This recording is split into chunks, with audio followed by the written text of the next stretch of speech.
Silly games.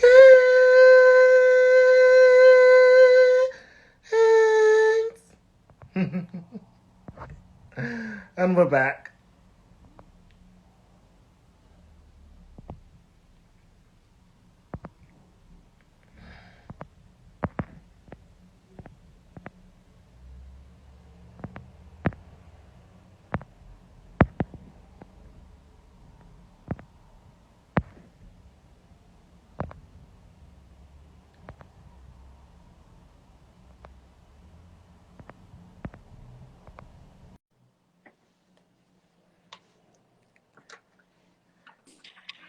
Hey, Carol. Yeah, I hear brilliant. that we had 33 people on our live just now. Oh, nice. Yeah, we had a Nice. good number of people Great. listening in. So Great. your message has penetrated far and wide. This is it. This is good. This is good. They'll be building back up now. They've had a break and we've had a break, Mm, isn't it? it Yeah. is. And it's usually sometimes different people. So some people tune in for the first half, other people tune in for the second half. And that's Lovely. how it works. But we're looking at the future now. So we looked Yeah. at the past and how things went. We didn't talk about Carnival, No, we didn't. We missed the Carnival. sound system. Sound system. I love the sound system. Look at that. That's an exhibition which has been prolonged because of COVID lockdown. Dub London, and that's a really important group. Actually, that's a curatorial group set up by Errol Francis, Culture and that sole purpose is to get BIPOC colour people into curating. And I know Kirsty Kerr well, one of the students on that course, and I believe that Zia, who's at the Linnaean Society, also came through Culture and I might be wrong, apologies Zia if you hear that. But amazing. And that what is better than Carnival, really and truly? Walking the road, jump up, the costumes, the creativity, absolutely jaw-dropping to see the creativity in those costumes. And of course the heritage, which goes back 300 years or so to the Caribbean with the African influences, of course, Dokonu, that comes from my background, both sides of the family, Ghanaian and Jamaican. I've been in the camps, photographing at Oval House, the old Oval House, because Oval House Theatre is being moved to Brixton. So this whole creativity and that really rich, deep, creative stream in the Caribbean of sewing, craft, the designs, amazing. And that permeates in the sound systems as well. The building of those boxes, the sound knowledge, no pun intended, of building the speaker boxes to hold and withstand the moving about, Carnival, other social events, you know, electronics. You always have somebody who's amazing sound engineer to rig the system. You have to rig it up. So when I went the first time to Jamaica in 91 with my mum, there was a 3-day party in celebration of my mother's return to her homeland after 25 years. And how did we have to celebrate that? That was like Carnival for 3 days straight. That was 12 speaker boxes in the yard in Kingston, strung up by my uncle, second generation sound system man, my cousins, third generation sound system men, and very much a very male dominated thing. There are women coming through at the moment. I know there's Black Women Sound System Collective, all hail the sisters on this. But to see a bank of sound system speakers like that makes my heart skip and cartwheel. And then reverb. And I've encountered that in my front room when I was growing up in Kennington and then Brixton. Oh, wow. The full force of the bass turned up. I'm talking pre-Thatcher and Asbo now, because if you tried that in your house now, a whole bank of police vans be outside your front door. Because we, of course, course, are dealing in this social cleansing stuff, aren't we? Yeah, we're dealing in it. Yeah, they would just drag yourself out the road. But it's very important, the carnival, as we saw from the Mangrove 9, but moving forward, and the use of technology now. Because when I started to go carnival, I had family live them parts, not in Hill. It was still the steel pan. It was still children's carnival, Hell's Way, the costume. You could really get stand back and walk amongst the floats. Mm-hmm. Now it's because it's been confined. So over the years, it's been closed down to a few streets. And you know, the building of the Westway also impacted on carnival route. You know, I think that they touched on it. Those Mangrove 9s were very instrumental in campaigning against the building of the Westway flyover, because it cut through BIPOC communities, which is a very normal tactic, isn't it? By authorities, if you drive something through it, you divide the community, and that's what happened. And it used to be a really rough area back in the day, but it's sought after now, isn't it, Hill? But I have a deep, abiding love for the sound system culture, the drum and the dub, more so the dub than the grime. I have got a few grime tracks on my iPhone and things like that. And my brother digitizes everything because he's the sound system man in my generation family. And so that's to be passed down to his grandson. 16 speaker boxes, you know, we're talking thousands and thousands of vinyl having to be digitized. And it's that the crafts, the spirituality of it as well. There's a real service element also to carnival. You know, it's the sharing, the breaking of the bread, the pots of, you know, rice, peas, curry goat. What is carnival? Cannot, I'm sorry, vegans and vegetarians, but here we have it, right? Of course, if we're talking Rasta, we're talking Ital, which is vegan. I know people like to call it Caribbean veganism, but really in my books, it's still Ital. As you know, small acts done by a Rasta, Bob Marley, it's all Ital.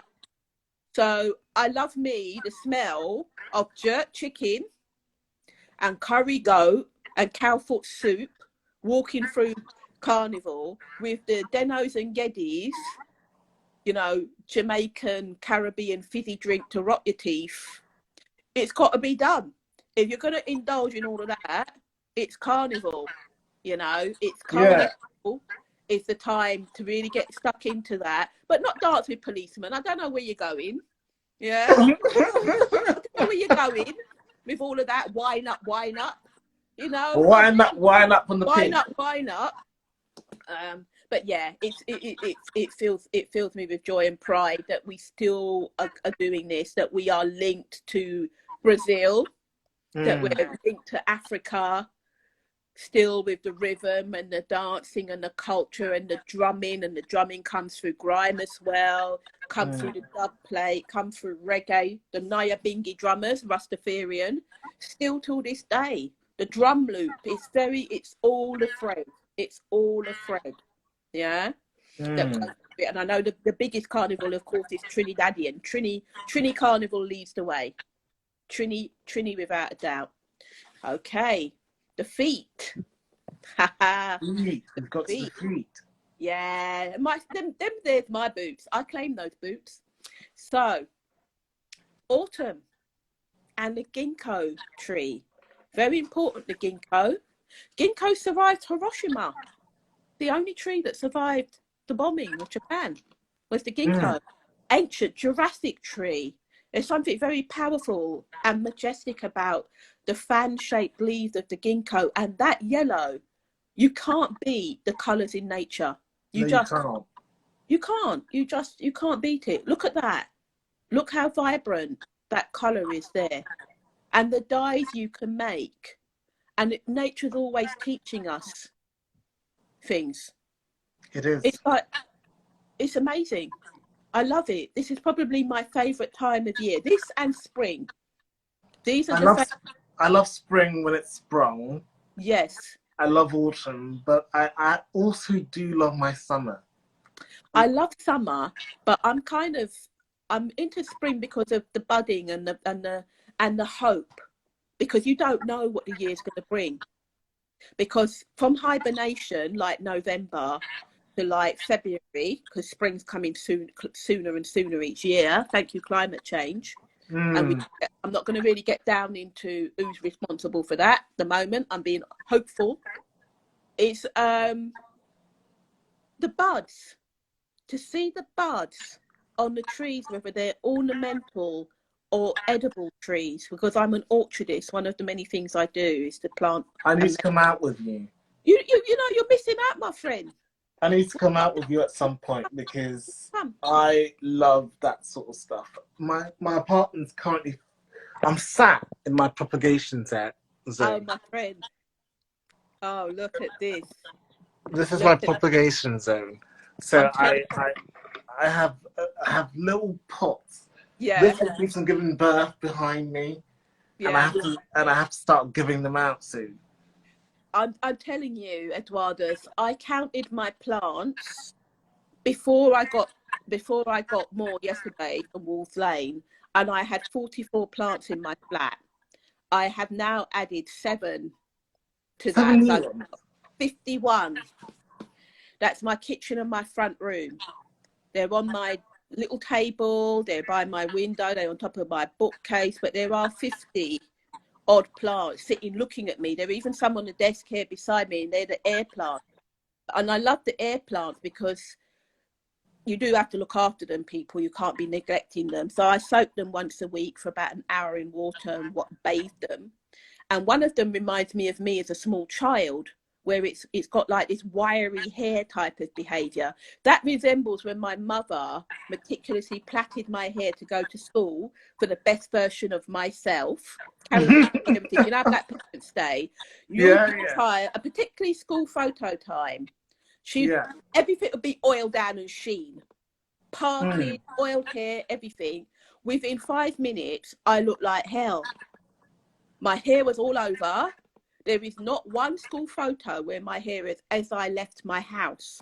And my mother said, I'm paying good money for you to look like that. That's what the air plant looks like. It looks all right in the morning, then it just goes all over. I kind of feel a kinship with the air plant on my desk, because I think that's what I look like. That's what I look like. I get up in the morning and I pull myself together, and then it's like someone's put my finger in an electric socket. And then all the ideas make my head go, but in a good way, though. It's under control now, really is. She lies.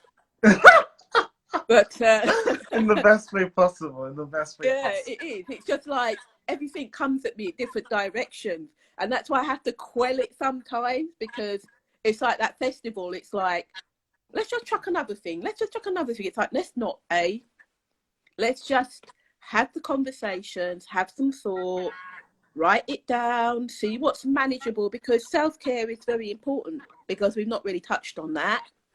And that's what about. I was going to say, this is, your practice reminds me of what I imagine Audre Lorde speaks a lot about in her literature. I haven't read it. I'm just going through from the little snippets I've read on the internet.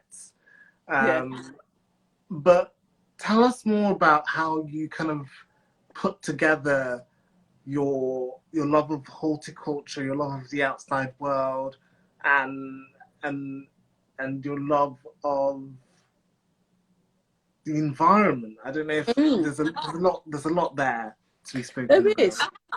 Well, what it is that I've whittled it down now to just managing 2 gardens.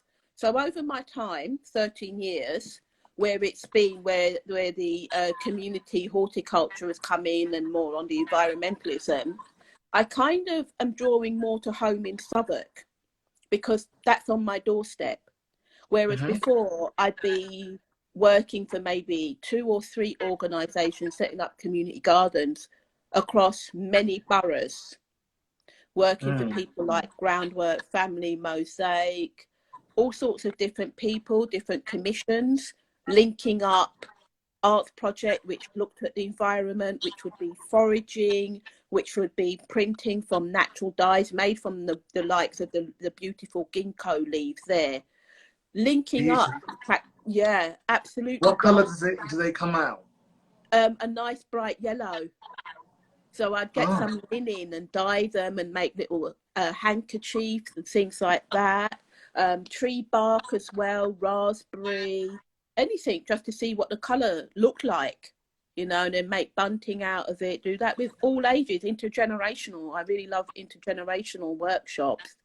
And it's very therapeutic in a natural way, without over medicalizing the term therapy. Yes, exactly. It is kind of like horticultural therapy, but there's more elements to it, isn't there? And it's like the environmental work, and it's always looking at things like the air pollution, but what people bring, because I think that there is a tendency maybe to say, okay, you need this Royal Horticultural Society certificate to do this. And I was doing community work before I went to go and get my certificates or my degree in graphics. It was there. The creativity's been there since I was 3 years old. So it's just a case of, all right, I need to do something with myself that makes society think I'm not a layabout, which I have no problem with being a layabout. That's why I always use this term, which really annoys the people in the walking arts community, a flaneur. And I love flaneur. I know you love it, and that's why I'm on the same page as you, because that's the first time I met you. Where did I meet you? I met you at Delphina. Yeah, and I thought he's a flaneur. I'm a flaneur. Yeah, of course you're a flaneur, of course. And that's why I honour it with my handmade shirt. I'm honouring your flaneury with the whole of the aesthetic tonight. The aesthete. This is the proper way to come onto your programme. Proper way to do it. Because I love nothing more than having no purpose when I leave my door than to drift about. Today, I had no intention of going up Farringdon, but I found myself on a bus just to go and look at trees and go over the Thames. I had no intention of doing that. But I stepped out. That's so important, losing yourself in the city and allowing yourself to be taken by the sights and sounds. That's probably why I've been feeling, full disclosure, I don't always feel as perky as I look. I have multiple medical ailments that mean that I can sometimes feel very down. That's why I'm going to draw the line on disclosing too much. But I feel like I miss my flaneursing. I miss going, I have a time of day when I just flounce out of the house, dressed in the 9 lives. That's right. Just to walk about and see the world and come back home after 3 a.m. And I can't wait until that time comes again, when the nightlife is back up and running, and when I can go to galleries with you, and all of that accoutrement of being a member of a city, and this is the not whole a point. Small town. People have no idea. When I hear descriptions of London, it's all this going on and a social cleansing and whatnot. But I think to myself, it's where I live.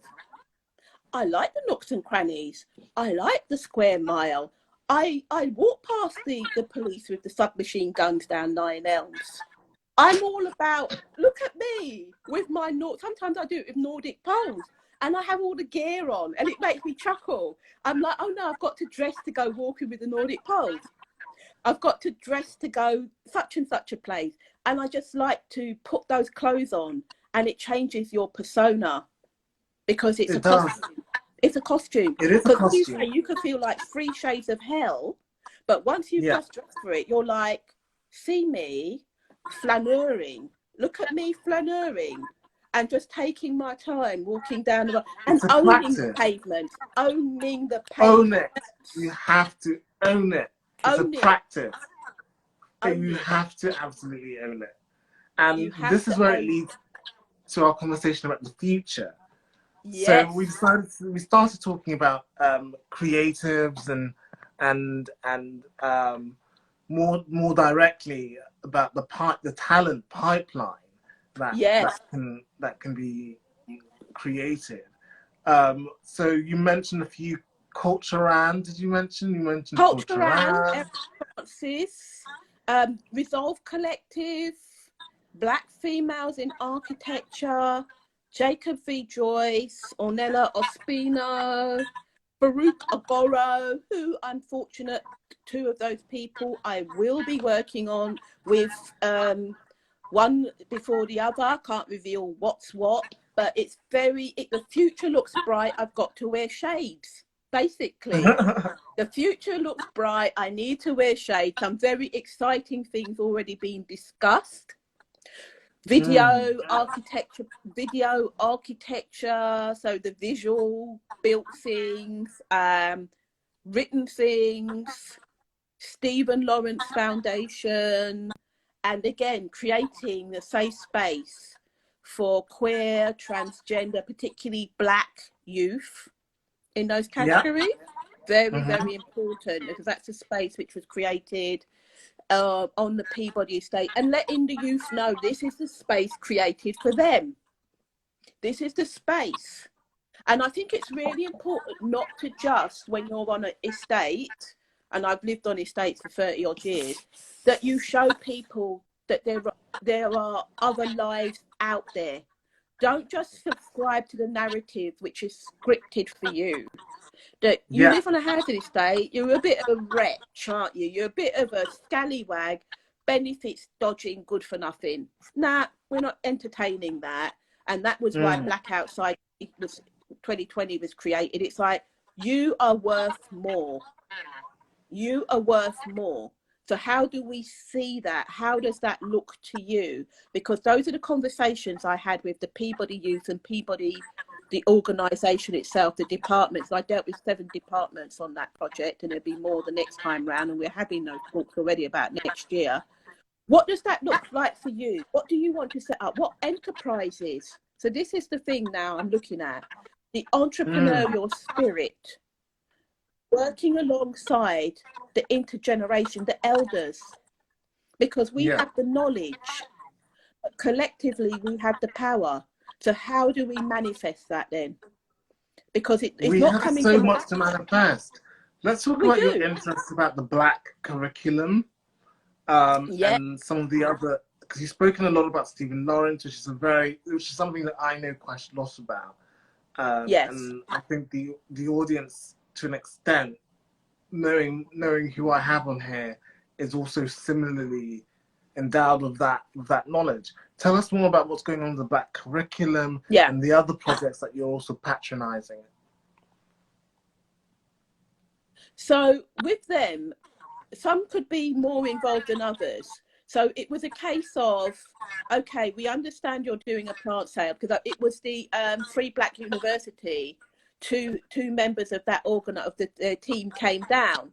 The others were too busy, and it's the weekend. You know, it's always tricky, isn't it, when you're just run by a lot of volunteer help. And that's why I'm starting the conversation with the 4 charities for 2021. Those conversations have already started, so that there's more of an involvement from them. And the word is buy-in, isn't it? That's a nice word. But it's like, we need to start that linking sooner. So we build the profiles and that they have an input and a say in what activities they will benefit from. I.e., if there is to be a charity plant sale, they have to more own that. But also, let's look at what they have to offer people and how can the festival highlight that. So I think that was, in retrospect, that was the missing thing. It was like, okay, there's these 4 charities. What are they really about? So how do we have that for leading up to next April? How do we draw that out and make it very clear across social media, but across their social media as well? So I'm very excited who's going to be involved. And I think it's going to be on a more manageable scale, not the whole, because it started earlier, the planning, but also the conversations with those charities. So it's not just, and I'm very conscious in the choice, and I wasn't alone in this selection, that there were things which are kind of more of a charities which maybe not be in the spotlight as much. I think that's the best way to put it. That's that what I meant. If you go for a flagship charity, you're just another person giving them 1 pence. But you want to see the impact then. So the charities are really thoughtfully considered, still making sure QTI, BOPC people are represented, folk are represented, but on a more micro scale, that you can get in, you can have those conversations, and then we can talk about their media profile together and what they're about. So that's why, you know, myself and the other people working on so far have chosen those charities, so I can sit here next year when you invite me back after the next festival and say, Edward, look at me. There's no point in being a flaneur without going, next time I'm back on here, people, best be ready. That I'm having those conversations, but not just me.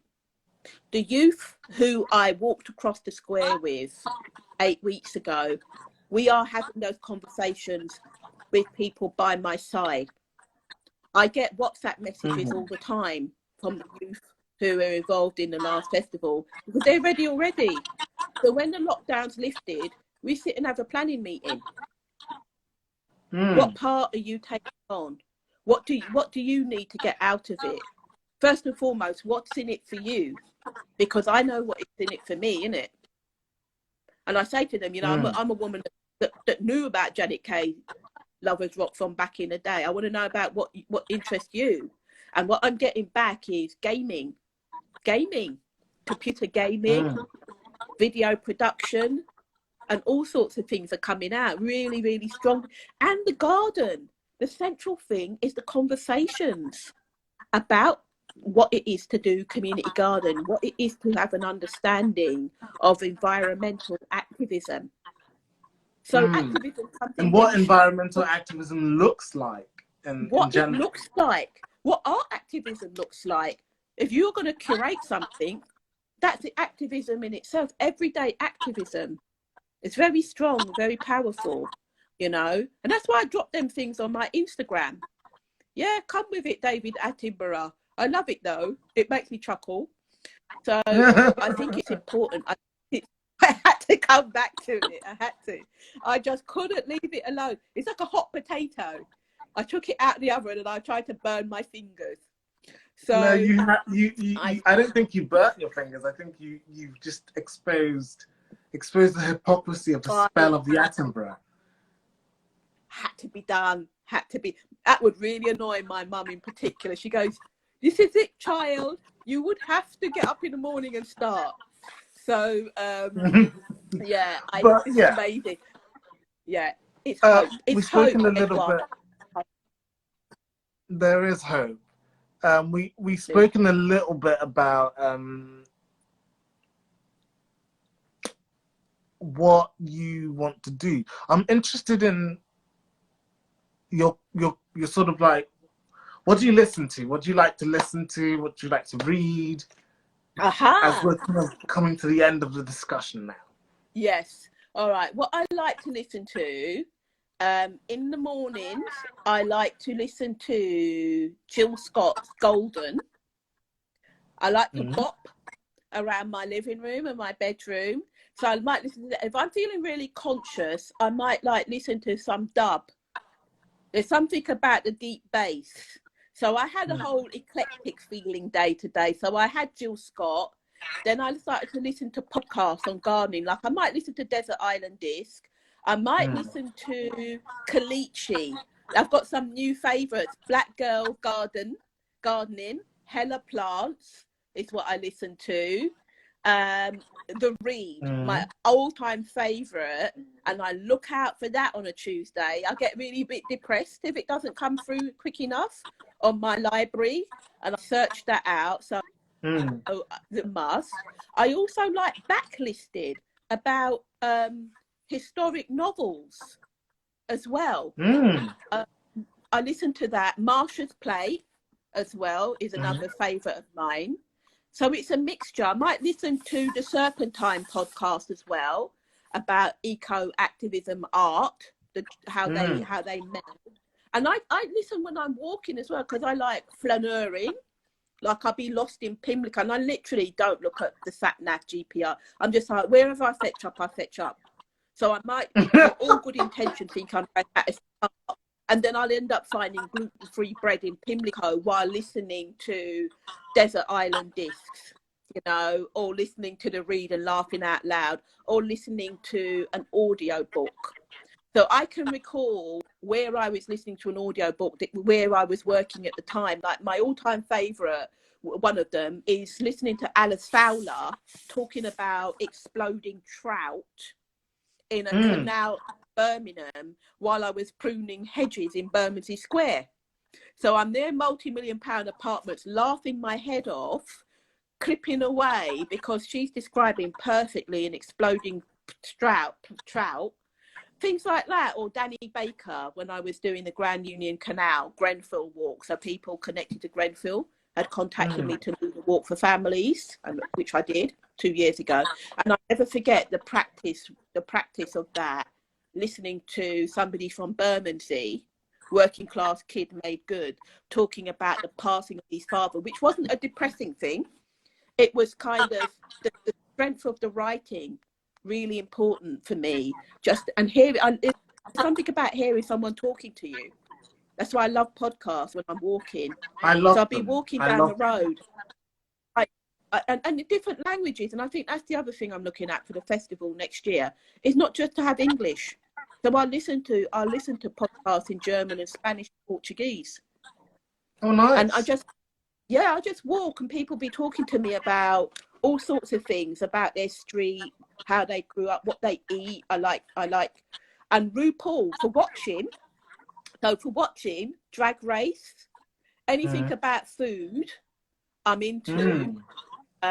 Cake Sugar Rush. My niece and nephews introduced me to things on Netflix. So I'll be having my dinner while watching RuPaul. Like that's what I did at lunchtime today. Reading wise, I've got Mary Seacole. I'm reading again her autobiography because I've got a live walk this Saturday. I've got lined up Concrete Paradise, Roger Robinson. I have How We Get Free. I've got Akala. So I've got like 20 books lined up. And the other things I like is zines.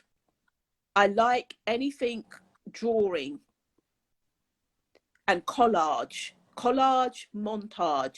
So I've always got something in my bag for visual stimulation. Yeah, I just come out of my house. I'll just rock up out of my house holding Mary Seacole or James Baldwin. And to me, it's also like a piece of art. I'm just there. Look, I'm just walking down the road. I'm sitting on, and I'm making sure people can see the book cover as I stroll onto the like 40 bus. And it's just like, here we are, people. I'm sitting with this book. Or I might go to a cafe, or my favourite places that I do writing and planning, and I'm just leaving that book there, so you can look over, because you think I'm not going to mug you, because I'm sitting having my breakfast, really got no interest in you, and I'm putting my book there because I can see people looking across, and I'm like, I put it there on purpose, because I know that you'll go on Amazon or wherever and buy that book, because you think, what's she up to? So very conscious of them little pieces of behaviour. It's like a little drip, isn't it? Like drip. So there's a whole heap of things. I spent some of lockdown reading. There was a week, I think it was the second week, where I read 4 books in the space of a week. Did the podcasts, did everything. I don't know. let's go on to the last bit. Does anyone have any questions? Any questions? Use the question box if you have any questions. But in this section, I'd like to turn the mic over to you, because I've been asking all the questions. But I'm also going to let, in between, Carole, would you like to ask Eduardo any questions? Why did you start this series of conversations? What's the important? Yeah, why do you think it's important to fetch people up on Instagram Live and be asking these questions? What does it do for you? What does it do for me? It makes me... It's another way of networking with my community. Mm-hmm. It's all right and good having a very static Instagram page where I just post pictures of myself in the gallery looking nice, and that's the only thing that people see of me, but they don't really get a sense of my personality. Mm-hmm. They don't get a sense of what my interests, where my interests lie. They don't get a sense of anything else. Mm-hmm. Mm-hmm. Mm-hmm. So, and as a curator, I have an eclectic taste in people. I collect people in the same way that I want to collect art. So I already collect art in the same way I collect flowers, in the same way I collect in personalities. I also collect people.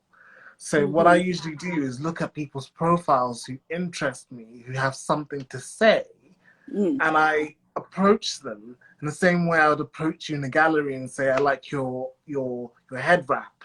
Let's talk about your head wrap. I'm doing this in a digital way, and it's sort of kept me sane during lockdown. I love that. And are you of Angolan heritage? Yeah. And this, because I've seen you cooking. I know you're a fantastic cook. So what's your favourite dish? Because I see you think I haven't been watching. I'm like, I will fetch up there to inspect your plants. Trust me, when this lockdown's over, apart from us... No, you should. We need this. I need this. Yeah, look, proper bookcases, everybody. Please be observing Eduardo's bookcases as well. You know, I didn't spin round and show people the amount of plants I have in this front room because it's not well lit at the moment. It would involve me turning on all sorts of lights. But another time I will post the plants and that. Please do post a picture of the plants. Yeah, particularly my favourite plant. Yeah. But yeah, I love that. Is anyone asking us any question? They just like to hear us talking, innit? I think I've realised something about my lives. In other lives, people come with their usual same questions. But on here, they sometimes put a little comment like, planting a seed is the most radical thing any individual can do. That's Emonique McPherson. That's New York. We've been talking for years. I see you joined. I think planting the seed, and that's actually not just about the physical seed. It's an idea. Planting the seed of an idea is really important. You know, you don't realise you're doing it, and that's what I would say about being visible, hyper visible. We're hyper visible. We have to. There's something about me that I can't change, and it's my skin color in this society. Yeah. It makes me continuously very hyper visible, and it means that I am, in essence, a person to be reckoned with because of Absolutely. And I think that's stand out. And that's what I say about anything. You don't have to know my sexuality or how I identify, but what you will always see with me first is that I'm black. Yeah. And that's it. And I'll ask you the following question. Do you think you can ever be seen as anything but black? Nah. Always going to be black all day, every day, 24/7. As my niece says, my nieces and nephews say, Auntie, you're just black all day long. That's the end of that. You know, and I'm very aware of it. You know, so not everybody who's black knows they're black. Yeah. And I don't know what that means, but I know what it means to me to make that statement. Yeah. And it's a case of that's what's been instilled in me. You know, it's the food, it's the books that I was raised on, it's the food, it's who I've grown up with.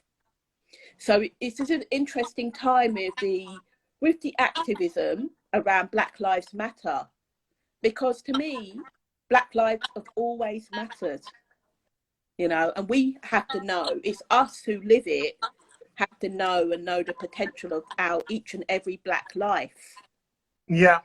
That's always and that's thing. really what I strive to do, which is to find that there's no other place like Instagram for that sort of community and that awareness building, all sorts of different things that there are, you know. We can spark up the transatlantic friendships that we want to spark up. I've had people from Brazil on here. My friend Vivian Karikuri. I had people from the States on here. I need to have someone from Africa, because otherwise I have had some people from Africa. Excuse my French. And obviously, because I'm in Europe, I've had my European friends on here as well. So it's a very clotted cream. It's everything that we are. I think that this is because we're dealing with identity, aren't we? Cultural identity and racial identity, and that's unique to each person. How I identify, what I'm about, is different to other family members. You know, whether it's this country, whether it's in Ghana, my Syrian people, them people in the States, Canada, wherever we are, with our very different names as well. And it's a case of, how do you identify? I personally think I can only be happy with how I identify to me, and those closest to me don't need me to explain who I am and what I'm about, because they've seen it and lived it with me and experienced what I've gone through. So I have a very tight circle of friends and family who I don't have to even say what my day has been like when they speak to me on the phone or see me on WhatsApp video. They can tell. They can tell, you know, and I'm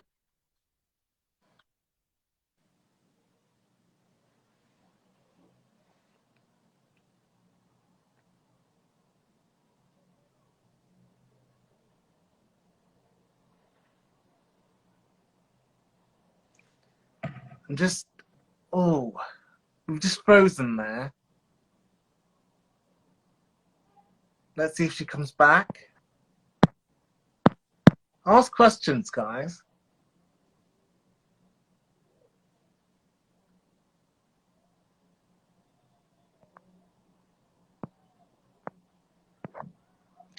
I think she might have lost her connection, because she's not in the...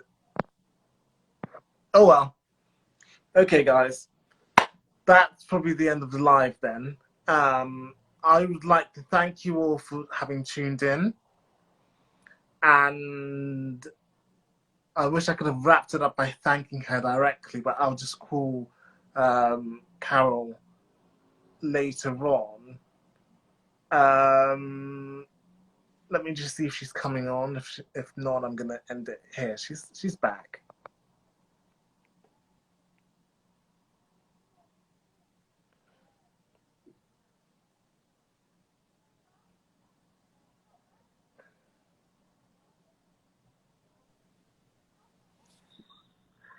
Carole.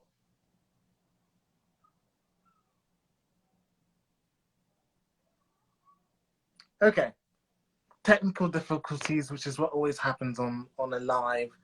Let's just take this time to appreciate yourselves for having the endurance and the stamina for staying here and listening to us speak. You can always DM me. My DMs are open. Thank you, Carole, for such an inspirational and very topical live. This is going to be saved, so enjoy it later when it's cold. Thank you.